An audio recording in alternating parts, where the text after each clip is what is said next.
ஆம், சிறுவர்கள், ஆண்கள், பெண்கள் என வேறுபாடின்றி காணப்படும் இந்த வேகமான உலகில் பல்வேறுபட்ட மன அழுத்தங்களுக்கும் நோய்களுக்கும் ஆளாகி சிக்கி தவிக்கின்றார்கள்.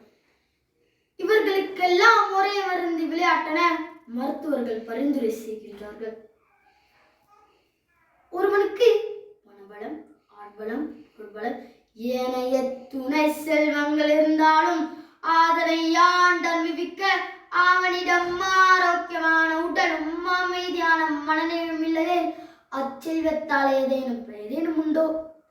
இதைத்தான் எமது முன்னோர்கள் சுவர் இருந்தால் தான் சித்திரம் வரையலாம் என மிக அழகாக கூறியுள்ளார்கள்.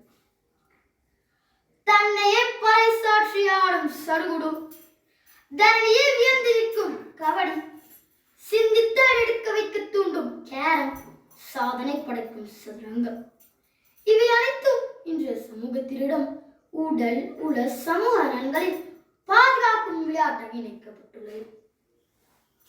உடல் நலத்தோடு சேர்த்து உடல்நலத்தையும் பேண வேண்டும் என்பது இக்காலகட்டத்தின் மிக அவசர தேவையாக காணப்படுகின்றது. கொலை, கொள்ளை, துஷ்பிரயோகங்கள் என பல சமூக விரோத செயல்கள் காணப்படும் இந்த விநியோகத்தில் பல்கலைக்கழக மாணவர்களின் பேர்களும் பதிவிடப்படுகின்றது என்பது மிக கவலைக்குரிய விடயமாகும்.